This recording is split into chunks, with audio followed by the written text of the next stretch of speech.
Good evening. Bristol will get a new stadium after a High Court judge this afternoon threw out a bid to block a new supermarket on the site of Bristol Rovers' current home. The football club and the local MP tonight criticised the costly legal process which opponents used to contest the development. The work on a new stadium at the University of the West of England is now expected to start this summer. In a moment, we'll cross live to our sports correspondent Matthias Kurt, who will be with some supporters. But first, our Bristol correspondent Richard Payne has this report.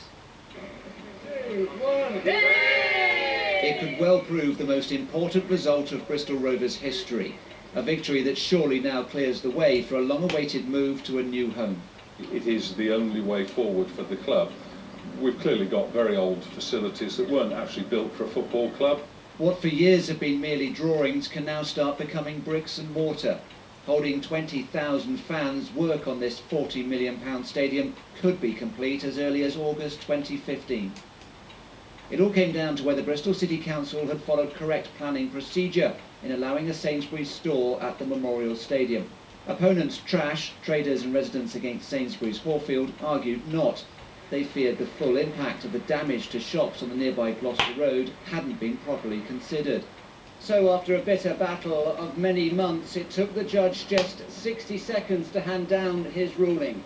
Opponents still have 7 days to make their feelings known, but Bristol Rovers and their supporters clearly hope today marks the start of their move to their long-awaited new stadium.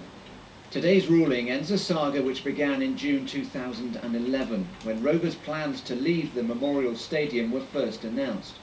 The following year, permission was given for the move to the university site. By January 2013, Sainsbury's had their permission to move into Horfield. But 6 months later, the judicial review bid was made, a delay Rovers estimate has cost them more than £1 million.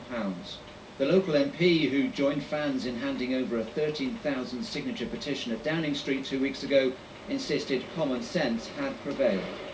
I know there's going to be people who are going to live near a supermarket that they don't want in Horfield. I'm really sorry for them, but the trouble is you can't hold up the city's progress.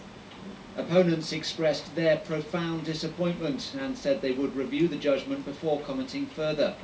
Sainsbury's welcomed the ruling, while the City Council said it would be seeking legal costs against Trash, adding taxpayers still faced a deeply regrettable bill of £20,000. Richard Payne, ITV News, Bristol. Well, Matthias is at the Memorial Stadium for us now. So Matthias, what's the reaction from fans?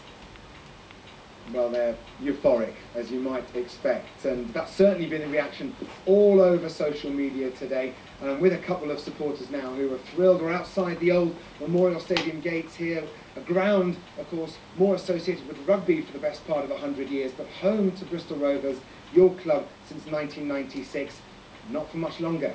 Not for much longer now. Up and up we'll be going now. Once we get this new stadium, there's nothing going to stop us. We're on our way up. You've been waiting a long time for this. A long, long time, and this is so big, so mega for us. I just can't believe it. For you as supporters, why is it so important? If you look at our stadium, it's seen its day. I think once you get a new stadium, we get new players, much more new fans. It's going to be mega, absolutely mega. Dave, your thoughts? I agree entirely with that. We'll be able to attract good players now. We'll have bigger crowds, more money coming in. We could do what Swansea did. And other clubs to boot. Yeah, having a new stadium as a catalyst for them, we could do the same. And the alternative would have been what? Stay here, lose £780,000 every year. How much longer could we do that? And the supporters, you want a better matchday experience, don't you? Of course we do, yeah. Well, yeah, I've been to the modern new all-seater stadiums. They're lovely places to go. Well, I go every week now. And Jackie, you're here every matchday, aren't you?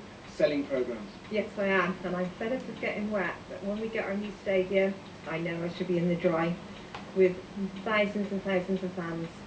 Yeah. It's going to be fantastic. Something to look forward to. It's clear to see what it means to you. And I was speaking to some of the players this morning in training who had this to say. And new grounds have been proven for clubs to help clubs kick on, and I think it's something this club has been crying out for a very, quite a few years. But for us, we have to take care of the short-term future of the football club, which is the next 10 games and getting to the end of the season and making sure we're still in the Football League. It has been all about relegation, or the threat of further relegation for this famous football club in recent years. And the hope for Bristol Rovers now is that a move to this new stadium, new facilities, new income, that will give them the platform to go on and actually succeed. Matthias Kurt, thank you very much. Of course, as Matthias said, social media alive with reaction to this decision today. Let me just read you one tweet from the Bristol Rovers official Twitter feed. They say, "Remember, Gasheads, we have a game tomorrow night. Come on down to the Men and help us celebrate." I'm sure many, many people will be celebrating here tomorrow.